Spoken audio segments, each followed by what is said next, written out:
રાજકોટ મહાનગરપાલિકાનું આજે general board મળ્યું। Standing committee chairman general બોર્ડમાં 150 કરોડનો કરબોજ રદ કરવામાં આવ્યો હોવાનું સંબોધન કર્યું। Report by Sandeep Chavda.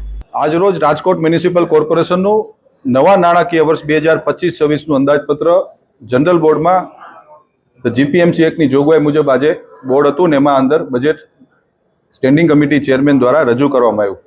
ભારતીય જનતા પાર્ટીના સૌ કોર્પોરેટર આ બજેટને સર્વાનુમતે મંજૂર કર્યું છે।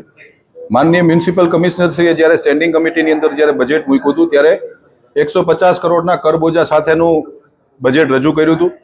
સ્ટેન્ડિંગ કમિટીના ચેરમેન અને સર્વ સભ્યશ્રીઓ દ્વારા આ બજેટ ઉપર ચર્ચા વિચારણાના અંતે રાજકોટ શહેરની જનતા ઉપર એક પણ રૂપિયાનો કરબોજો લાગ્યા વગરનું એક હળવું ફૂલ બજેટ સ્ટેન્ડિંગ કમિટીની બેઠકમાં મંજૂર કર્યું હતું અને આજે જનરલ બોર્ડની અંદર સામાન્ય સભાની અંદર આ બજેટને મંજૂરીની મહોર આપવામાં આવી છે। નવા નાણાકીય વર્ષની અંદર જે યોજનાઓ બહાર પાડવામાં આવી છે તમામ યોજનાઓ ભારતીય જનતા પાર્ટીના અમે સૌ શાસકો રાજકોટની જનતાને અમે લોકો એક નમૂનેદાર કામ કરવા અમે લોકો આવનારા વર્ષમાં જઈ રહ્યા છીએ। મેં આજે બોર્ડની અંદર પણ આપ સૌ મિત્રો હાજર હતા અને કીધું છે કે વિપક્ષના વોર્ડની અંદર ભારતીય જનતા પાર્ટીનું અમારું એક સૂત્ર છે, જ્યાં માનવી ત્યાં સુવિધા।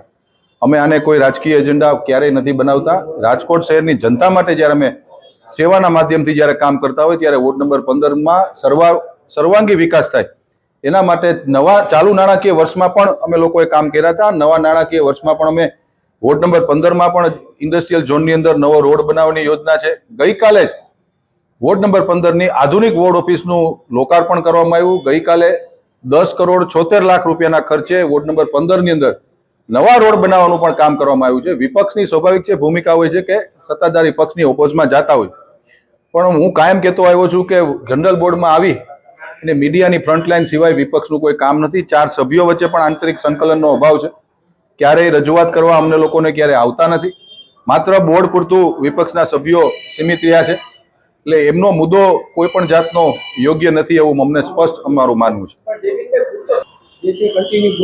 જ્યારે માનનીય મેયરશ્રીનું જ્યારે પ્રવચન ચાલતું હોય ત્યારે બંધારણીય જોગવાઈ મુજબ હું આપને સૌને વાત કરું છું, મેયરશ્રી જ્યારે બોલતા હોય ત્યારે કોઈ પણ સભ્યોએ વચ્ચે ન બોલવું જોઈએ।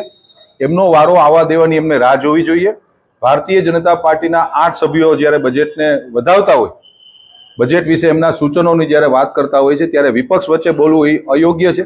એમને પણ સમય આપવામાં કાયમ આવતો હોય છે, પરંતુ જ્યારે મેયર બોલતા હોય છે, માનનીય મેયરશ્રીના બંધારણીય જોગવાઈ મુજબ જ્યારે નયનાબેન પેટડિયા જ્યારે એનું પોતાનું પ્રવચન આપતા હોય ત્યારે કોઈ સભ્યોએ વચ્ચે ન બોલવું જોઈએ। ના એવું કોઈ વિષય નથી। વિપક્ષ તો બોલતું હોય છે। માનનીય મેયરશ્રી નયનાબેન પેટડિયા રાજકોટના વિકાસ કામોને આગળ વધારી રહ્યા છે અને અમારી સમગ્ર ટીમ ભારતીય જનતા પાર્ટીના 66 કોર્પોરેટરો અમે સૌ સાથે ખભે ખભા મિલાવીને કામ કરી રહ્યા છે।